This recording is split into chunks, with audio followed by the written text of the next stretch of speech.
Maybe I'm going to repeat some of the questions you've already answered in Greek, but could you tell me what you're all about? Who are you and your life story and what you intend to do, a message to the Greek Orthodox community in the UK? Well, I have come as a clergyman, of course, as the new Archbishop, appointed and elected by the Patriarchate, to continue the work of the former archbishops, especially that of Archbishop Gregory, and to work with the hierarchs here and the clergy to cultivate what is already here and hopefully to expand. You know, I am technically an educator at the present time. I've been teaching theology for 11 years in Berkeley, California. So I see things also from the aspect of education. Not only education for the clergy, but also education for our community, and not only for our community, but the outside community. Let me give you a brief story. I got off the plane in Chicago, and I was going to be met by two priests to go to immediately to a service, so I came off in my cassock. After clearing passport control, I was called over by security. And the agent said, "May I have your passport?" I gave him my passport, and he looked through it. He said, "How did you get here?" I said, "I don't understand." "How did you get here?" I said, "That plane, there, that one." He says, No, you don't have a visa." I said, "Of course not. You're holding an American passport. I don't need a visa." He says, "Well, what are you doing here?" I said, "I came from Hong Kong to see my parents, and I come at least once a year to visit them." He says, "Well, why are you dressed like that?" I said, "I'm an Orthodox clergyman, and this is part of the traditional dress." And he said to me, "Well, I don't know about you guys, the Orthodox." And I said to him, "You should buy a book." But this shows us the ignorance of the world. Mm-hmm. And people, of course, sometimes see us with cassocks. They think we're from other faith traditions. They confuse us with other religions. But we need to educate all the world as to who we are as the ancient, one, true church. The Church of Jesus Christ. The Church of the Councils. And that's part of my role here, to work with the clergy and the people, but also to preserve the great traditions and the things that we have received from our ancestors. And those include a variety of things. So you'll see that I don't concern myself only with religion. Do you know that there are over 800 recorded Greek folk dances? Over 800 recorded Greek folk dances from all parts of the Hellenic world. I don't say Greece, the Hellenic world, because Hellenes didn't live only in Greece, on Cyprus. They lived in Cappadocia and on the Black Sea. There were Greek cities in all sorts of places. Look at Egypt.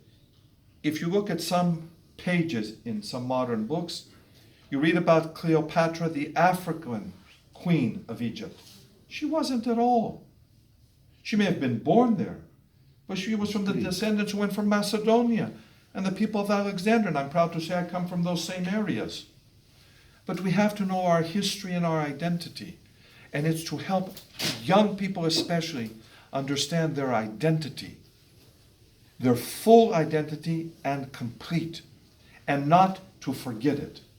Because we as Orthodox Christians must maintain our identity and also defend truth. The councils of the church never tried to define truth. They only defended it.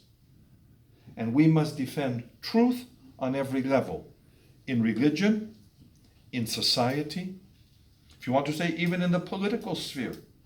We have an obligation to defend truth. That's why when I spoke about Cyprus, it's not an issue about Cyprus only. It's an issue about truth. It's an issue about human rights. It's about dignity. It's about awakening the world and telling them what has happened and not to forget. You know, the Jews say, we will never forget. How can we forget? So many things, so many situations. We can forgive, perhaps. That's what I told an Armenian student of mine. You can forgive, but we must also remember historical events. So that's part of my role here. I'm not British. I was born in the United States, as were my parents. I'm third generation. But it doesn't make me any less first a citizen of the church. It doesn't make me any less a citizen of the Hellenic world and the community. After all, I hold more than one passport. And I continue the traditions of my family. I may not speak English the way you do. Yes, it's okay. I often wonder sometimes what the Brits are trying to say, because they omit R's and other things which are in the words. And they use some very, very strange expressions for me, and I'll have to learn them. And I may not speak the Greek that you do, or in the same way. Or you may say, well, you use expressions that are used in the United States by Greeks. But I even detest when Greek Americans say flori or rufi. But what about on Cyprus when they say chaera? Or they use the word patija, which is an Arabic word. So we have to understand that language is only the means of communicating. And we're all going to use it in different ways. But if you have not the language of love, you have nothing. And that's the language of Jesus Christ. St. Paul reminds us of these things, and we have to hold those things together. And what's your message to our community? My only message to the community is to open your hearts to me. Give me a fair chance. Work with me. Work with the clergy. We're one family, and a house divided against itself will not stand. If we want the church to remain and the truth of Christ to be preached, we're going to do it together. Only Jesus Christ came to save the world, not me. And I'm not here to save the British Isles. Christ came for those things. I'm only here to communicate what he offered. And the church is for everyone. Thank you very much, and welcome to London.